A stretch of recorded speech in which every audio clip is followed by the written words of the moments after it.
Badminton, basketball. अच्छा basketball, ठीक है, बास्केटबॉल देख लेंगे, ट्राई करेंगे वो भी। जो पार्टिसिपेट नहीं करेगा उनका टेस्ट रहेगा, लेकिन ठीक है, आना सबको ही है, वेदर इन ग्राउंड, स्टेडियम और एट द आर्यन इंस्टीट्यूट। खाने को मिलेगा। खाने को तो अकेले ना अकेले चलेंगे तो आप जी, बहुत अच्छी बात है। कंट्रीब्यूट करते रहना चाहिए। सर कितने ले ले? 5 रुपए। ये सैलरी मन, जब भी जहां भी प्रेजेंट हो, विन करने के लिए नहीं, हमें अपना 100% देना चाहिए। जो भी कर रहे हैं उसमें 100% आप प्रेजेंट होने चाहिए। आपका कंट्री ऑनेस्टली 100% होना चाहिए। क्योंकि मैं कई बार देखता हूँ, कई बार बच्चे कुछ नहीं आता, बस पार्टिसिपेट करा, जय माता दी करा, 1100 रुपए 2100 रुपए जीत लेंगे, है ना। लास्ट ईयर ये लास्ट क्लास के बच्चे का हुआ था ऐसा ही। तो कुछ बच्चे कई बार, उसके बाद मैंने एग्जांपल बार बार देता हूँ, उनका नाम भी मैंने कई बार लिया कि पार्टिसिपेट जरूर करें प्लीज। चलिए टॉपिक पे आते हैं। We were doing LCR series circuit हमें स्टार्ट करना है। We were doing combination LR, CR and LC series circuit हमने कर लिए थे। चलें आगे, बट जो तीनों रिजल्ट याद होने चाहिए। प्योर रेजिस्टेंस में V and I are in same phase, inductor में वोल्टेज 90 आगे है, कैपेसिटर में वोल्टेज 90 पीछे है, एज कंपेयर टू करंट। ये तीनों रिजल्ट याद हैं तो टॉपिक हमारा समझ में आ जाएगा। आज से सर्किट करा तो था, CR लिखवा देते मैंने, 5 रुपए सबमिट कराएंगे। चैप्टर 7 12th क्लास, चैप्टर का नाम ऑल्टरनेटिंग करंट में आज का topic is LCR series circuit, नहीं सर्किट, LCR सीरीज सर्किट पढ़ें। Inductor of inductance L, capacitor of capacitance C, register of resistance R connected in series with alternating voltage V. We know well series में क्या same रहेगा? Current will remain same. Resistance का voltage कितना होगा Shivam? IR represented by voltage across R। ये R multiply में है resistance, but ये R सबस्क्रिप्ट में है, सिंबल है, वोल्टेज अक्रॉस R। कैपेसिटर का voltage Gauri IXC represented by VC। Yug sir, inductor का voltage IXL equal to VL। तीनों याद हो गए। Let us talk about phasor diagram. Phase हमेशा एक्स एक्सिस से देखते हैं, एंटी क्लॉकवाइज में प्लस, क्लॉकवाइज में माइनस आ जाता है। वी नो तीनों में करंट सेम है तो सेम क्वांटिटी को इधर रखेंगे।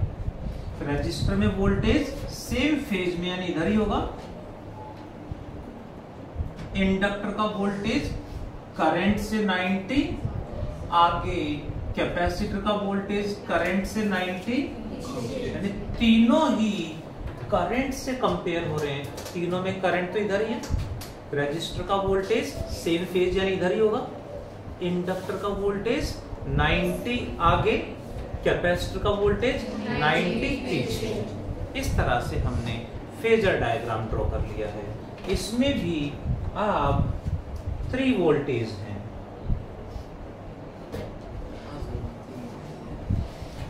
VL, VC, VR। अब 3 वेक्टर्स हैं, वेक्टर्स को कैसे ऐड करेंगे? वेक्टर एडिशन से। बट 2 हो तो 3 हो तो क्या करेंगे? तो कंपोनेंट। तो बट यहां हम क्या करेंगे, ये सेम लाइन पे ऑपोजिट आ रहे हैं, तो ऐसे में we talk about if first case VL greater than VC, ये ज्यादा है ये कम है, तो इन दोनों का नेट वोल्टेज कितना आएगा? VL माइनस VC किधर होगा? जो ज्यादा है उसी की तरफ होगा।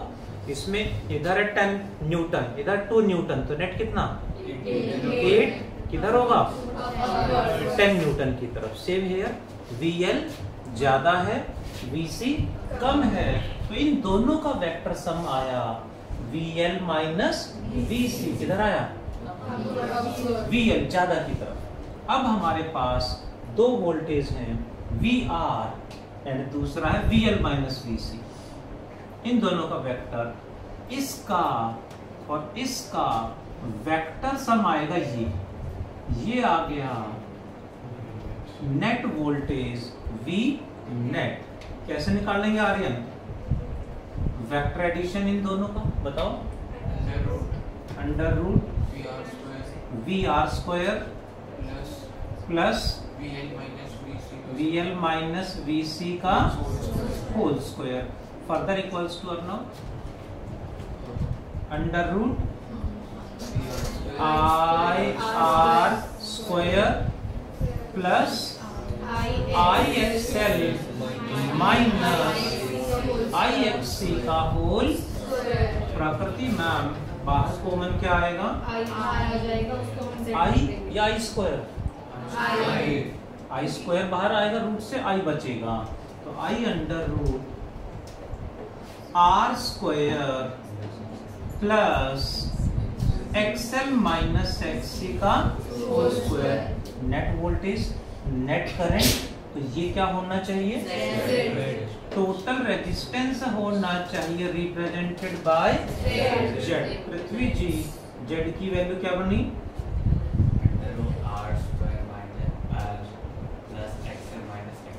R square plus XL minus XC का होल स्क्वायर आ गया। Impedance, impedance means total resistance in a circuit is known as impedance. आगे बढ़े। नेट वोल्टेज हमने देखा इधर आ गया, करंट इधर है, तो कौन लीड कर रहा है? करंट यहाँ है, वोल्टेज यहाँ है, तो कौन लीड कर गया? करंट या वोल्टेज? वोल्टेज कितने एंगल पे लीड कर गया? फाई। फाई की वैल्यू कैसे निकालें? V leads I by phi. Phi की वैल्यू कैसे निकालेंगे? tan फाई क्या होगा श्रद्धा? परपेंडिकुलर, ये मतलब ये VL minus VC by base is VR। तो Riya madam VL minus VC by VR is equal to क्या लिखते हैं Riya? I XL minus XC by I कहाँ गया? I यहाँ आएगा, यहाँ भी आएगा, कैंसल हो जाएगा। XL की वैल्यू क्या होगी Nancy? Omega L minus XC की वैल्यू रखना 1 by omega C volt divided by R। ये आ गया tan फाई, तो फाई हो जाएगा tan inverse of this. This is what? VL greater than VC। इसी में यदि हम कहें second case, if VL less than VC, तो क्या चेंज आएगा? अंडरस्टूड? यस, ये ज्यादा हो गया, तो इन दोनों का सम इधर आएगा, VC माइनस VL। VR इधर है, नेट वोल्टेज इधर आ जाएगा, नेट वोल्टेज कितना होगा? यश क्या चेंज करो इसमें? ये सेम रहेगा, यहाँ VC माइनस VL, यहाँ IXC माइनस IXL, और यहाँ XC माइनस XL, सॉरी Z में भी XC माइनस XL। कौन लीड करेगा? I leads V by 5, tan phi is equal to कैसे लिखेंगे? VC minus VL by VL। यहाँ क्या लिखेंगे? XC minus XL। क्लियर है? Hope you will do.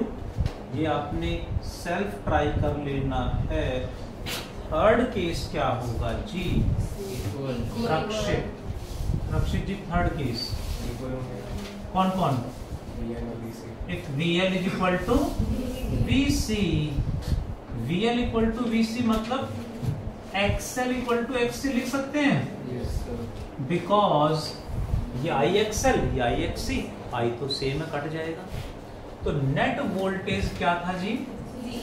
Under root VR square plus VL minus VC का whole square.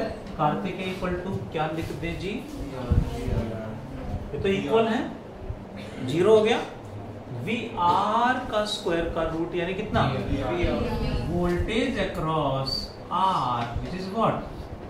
IR। Impedance कितना हो गया? कितना था? R square plus XL minus XC का होल स्क्वायर, ये दोनों इक्वल है, 0। तो कितना आ गया? R। Impedance becomes minimum, then current is what? V by Z। Z minimum हो गया है R, डिनोमिनेटर मिनिमम हो तो टोटल वैल्यू क्या हो जाएगी? मैक्सिमम हो जाएगी। मैक्सिमम करंट हमें मिल रहा है। This is known as resonance condition. इसको कहा जाता है रेजोनेंस और रेजोनेंस कंडीशन।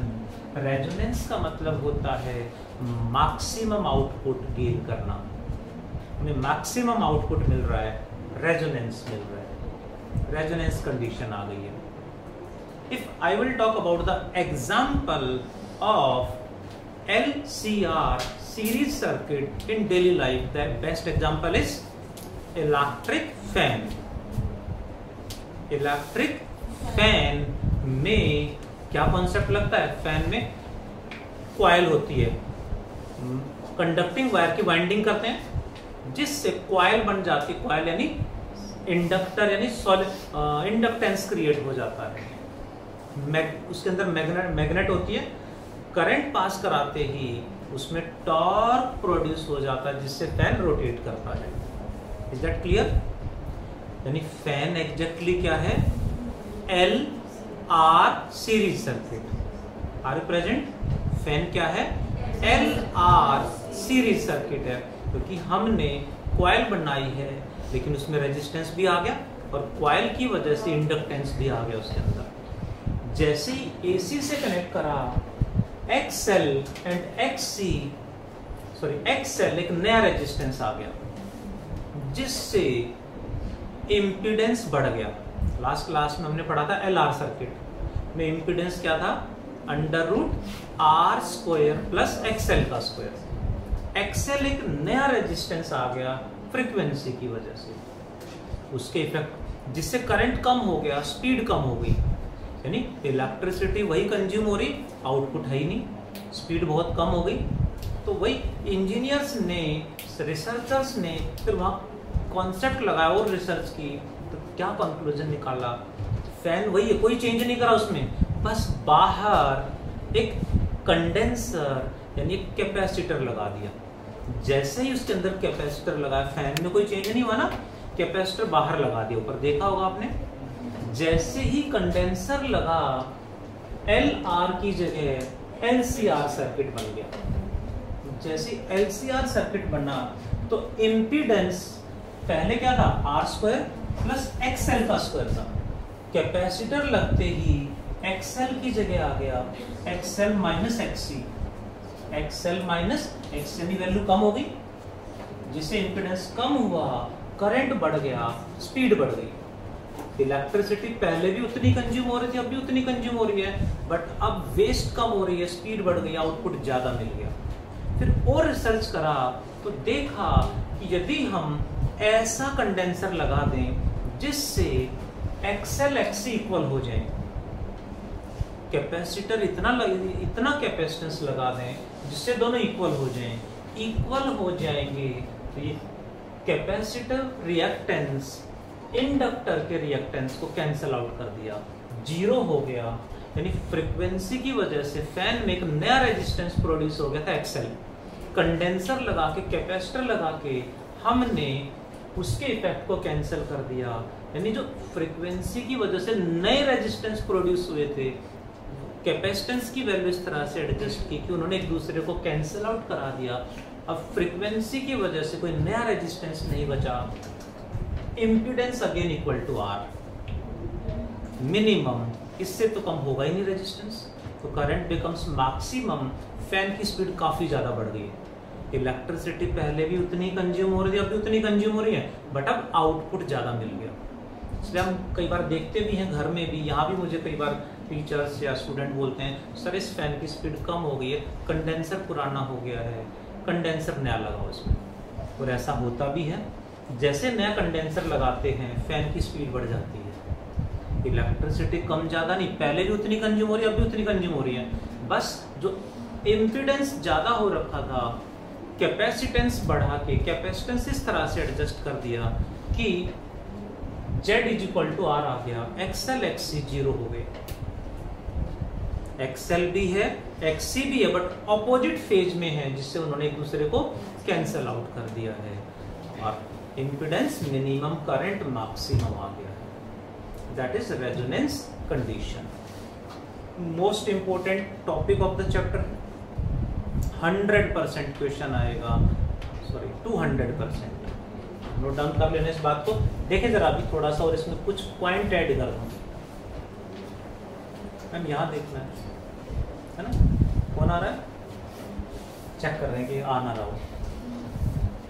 क्या कंडीशन आ गई जी, VL इक्वल्स टू VC, यानी XL equals to XC।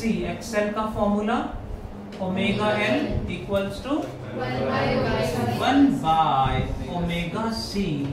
Silent everyone, Rakshit ji, omega is equal to क्या लिख दूं, ओमेगा को ऊपर ले जाऊं, L नीचे आ जाएगा, तो omega is equal to 1 by LC। ठीक है, वाई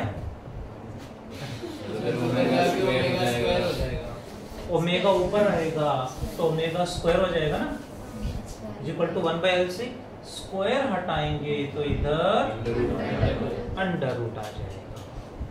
ठीक है, ऐसे करने से याद नहीं आता, ऐसे करने से याद आता। ठीक है,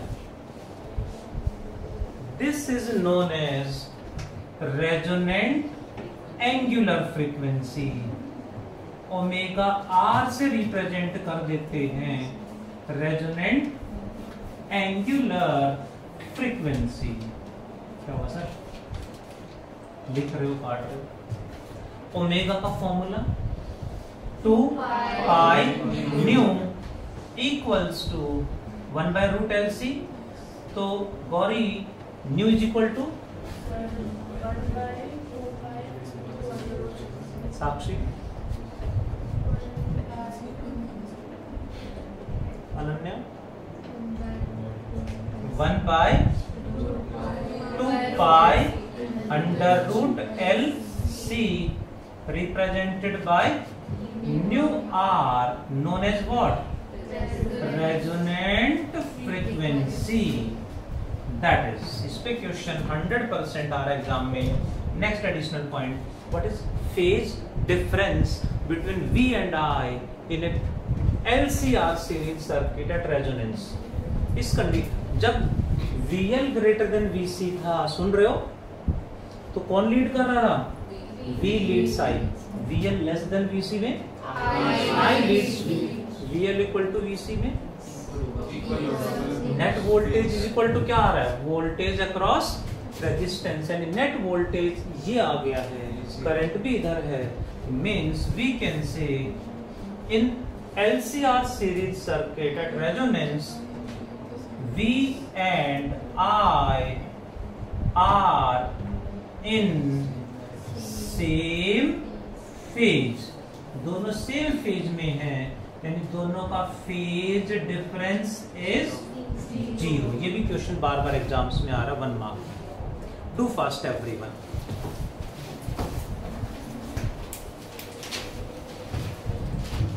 LCR series circuit at resonance, इसी रेजोनेंस कंडीशन में 2 पॉइंट और हमें डिस्कस करने हैं। One is quality factor, also known as Q factor. Quality factor और Q factor is the ratio VL by VR, further can be written as VC by VR. Are they equal? तो दोनों equal होंगे? Yes, because resonance condition में दोनों equal होते हैं और ये तो सेम ही है। If I will go with this, VL का formula I XL by VR का फॉर्मूला I XR IR, ऐसा ही बढ़ गया। XL का formula L by R, omega का formula 1 by under root LC omega multiplied by L by R, further equals to 1 by R under root L by C. Is this correct? Sure? जब इस फॉर्मूले को हम proceed करेंगे तो answer must be same. इस फॉर्मूले से सॉल्व करेंगे तो भी आंसर क्या आएगा, 1 by R under root L by C, same ही आएगा। दिस इज क्वालिटी फैक्टर और Q फैक्टर कह देते हैं। इतना ही एफिशिएंट है। नेक्स्ट जो यहाँ पे है रेजोनेंस कंडीशन में ही है, name sharpness of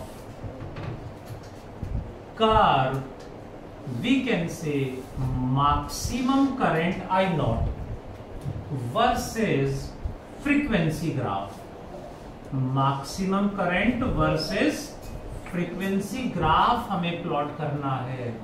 we consider frequency और omega along x axis and maximum current I0 along x axis।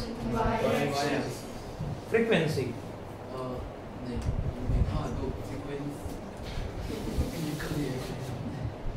Frequency ऑन और ओमेगा दोनों का ग्राफ सेम रहेगा along x axis and maximum current I nought along y axis का graph plot करेंगे। तो उसके लिए हमें पता होना चाहिए आई का फॉर्मूला क्या होगा, V by Z, I naught V naught by Z. Z का फॉर्मूला क्या होगा Pratibha, under root R square plus XL यानी omega L minus 1 by omega C का whole square. If frequency is 0 तो ओमेगा भी 0 होगा। व्हाट अबाउट जेड, कौन सा लगाए? एक्चुअली हमें करंट का ग्राफ प्लॉट करना है। फ्रीक्वेंसी से जेड में इफेक्ट आएगा, फ्रीक्वेंसी से जेड और जेड से करंट में चेंज आएगा। तो फ्रीक्वेंसी बढ़ाने से करंट में क्या चेंज आएगा, ग्राफ कैसे जाएगा, ऐसे जाएगा, ऐसे जाएगा, ऐसे जाएगा या ऐसे जाएगा, वो हमें स्टडी करना है। तो करंट के लिए इम्पीडेंस में चेंज पढ़ना पड़ेगा। इम्पीडेंस फ्रीक्वेंसी पे डिपेंड कर रहा है, तो वही इसलिए हमने फॉर्मूला रखा, क्योंकि वी नॉट तो कांस्टेंट है, बचा क्या, जेड।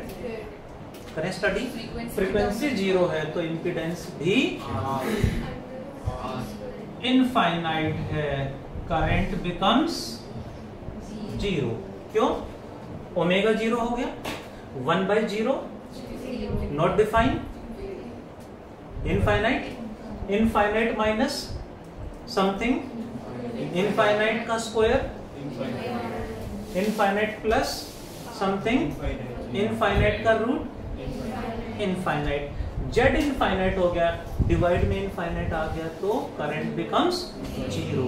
यानी फ्रीक्वेंसी 0 है तो करंट भी 0 ही रहेगा। अब इससे ग्राफ कैसे चलेगा आगे। Next, if frequency increases, omega भी इंक्रीज करेगा। व्हाट अबाउट एक्सएल, ओमेगा बढ़ने से एक्सएल यानी ओमेगा एल पे क्या इफेक्ट पड़ेगा, ओमेगा बढ़ने से ओमेगा एल बढ़ेगा, एंड 1/ओमेगा c में क्या चेंज आएगा, ये बढ़ने से टोटल तो कम हो गया। इम्पीडेंस में क्या चेंज आएगा, बढ़ेगा या घटेगा, इम्पीडेंस विल डिक्रीज, क्योंकि स्टार्टिंग में कितना इम्पीडेंस, इनफाइनाइट से ज्यादा क्या होगा, तो फ्रीक्वेंसी बढ़ाएंगे तो कम होगा, इम्पीडेंस कम होगा तो करंट विल इंक्रीज। ग्राफ कुछ ऐसा आएगा, लाइक दिस, एक सर्टेन पॉइंट पे पीक आ जाएगा, उससे ज्यादा बढ़ाएंगे तो ग्राफ ऐसे चला जाएगा। जब फ्रीक्वेंसी रेजोनेंट फ्रीक्वेंसी होगी या रेजोनेंट एंगुलर फ्रीक्वेंसी होगी, तब जब फ्रीक्वेंसी कितनी होगी, resonant frequency omega, omega R, तो इम्पीडेंस कितना होगा, इक्वल टू आर यानी मिनिमम, तो करंट क्या हो जाएगा, मैक्सिमम हो जाएगा। मतलब इम्पीडेंस इनवर्सली प्रोपोर्शनल है करंट। इम्पीडेंस हाँ, करंट से तो इनवर्स ही है, ये कांस्टेंट हो गया ना, ये बढ़ रहा है तो कम होगा, ये कम हो रहा है तो बढ़ेगा, दैट इज। चलो आगे, यानी फ्रीक्वेंसी बढ़ने से इम्पीडेंस कम हो रहा है जिससे करंट बढ़ रहा है। When frequency is resonant frequency, impedance कम होते होते minimum, minimum equal to R, minimum मतलब इससे और कम नहीं होगा, तो करंट मैक्सिमम, मैक्सिमम मतलब इससे और ज्यादा नहीं बढ़ेगा। If frequency further increases, frequency के बाद फर्दर बढ़ाते हैं तो अब Z starts decreasing, decreasing, decrease तो ही रहा था, जेड स्टार्ट्स इंक्रीज, क्योंकि जेड मिनिमम हो गया था ना यहाँ पे, इससे कम नहीं होगा, यानी इसके बाद फ्रीक्वेंसी बढ़ाएंगे तो अब ये बढ़ना शुरू कर देगा, ये बढ़ेगा तो करंट कम होना स्टार्ट कर देगा, करंट डिक्रीज करना स्टार्ट कर देगा। This is for a resistance R1। If I will decrease the resistance, यानी जो R है, हमने क्या करा है, इंडक्टेंस कैपेसिटेंस के इफेक्ट को तो कैंसिल करा लिया, रेजोनेंस आ गया, ये R आ गया, इसको भी हमने कम करने की कोशिश की। फॉर एग्जाम्पल पहले 200 ओम था, अब 100 ओम ले लिया, कम कर देंगे तो वी ऑब्जर्व ग्राफ में, ग्राफ अलग होगा बट ग्राफ में पीक वहीं आएगी, मैक्सिमम करंट तो वहीं होगा, उसी फ्रीक्वेंसी पे होगा। ये R2 का ग्राफ है, यानी रेजिस्टेंस, रेजोनेंस कंडीशन के बाद रेजिस्टेंस जितना कम करोगे, करंट की मैक्सिमम वैल्यू बढ़ती चली जाएगी, एंड जैसी रेजिस्टेंस कम करेंगे, ग्राफ पहले ऐसे था, रेजिस्टेंस कम करने से ग्राफ ऐसे हो गया, रेजिस्टेंस और कम कर देंगे तो ग्राफ ऐसे हो जाएगा, यानी ग्राफ शार्प, पहले ऐसे था फिर ऐसे हो गया, फिर ऐसे हो गया, यानी ग्राफ शार्प होता जा रहा है, उसकी शार्पनेस बढ़ रही है। That is sharpness of curve कह सकते हैं हम। इसका यूज क्या है, पढ़ क्यों रहे हैं? यू नो एफएम, कौन सा एफएम? रेडियो। एफएम कौन सा? कोई भी नाम हम लें, लाइक 93.5 रेड एफएम बजाते रहो, ऐसा कुछ होता है ना। अच्छा 95 आज के जमाने का, 93 जो भी माने हम प्लीज ध्यान देंगे। फोर्स मान के चलते हैं सर। हाँ जी मैम, फोर्स मान के चलते हैं। क्या मान लें? फोर्स। उसकी फ्रीक्वेंसी बताओ ना कितनी है। फ्रीक्वेंसी नहीं पता तो मैं वही 93.5 मेगाहर्ट्ज एक एफएम चैनल है। बहुत सारे हैं, सारे बताऊं? मैं कम सुनता हूं बट इतना सुनता हूं, पता होते हैं कौन कौन से हैं। 93.5 जो चैनल है उसकी फ्रीक्वेंसी के नाम पे रख दिया है। उस चैनल की फ्रीक्वेंसी 93.5 मेगाहर्ट्ज। उस चैनल की वो रेजोनेंट फ्रीक्वेंसी है।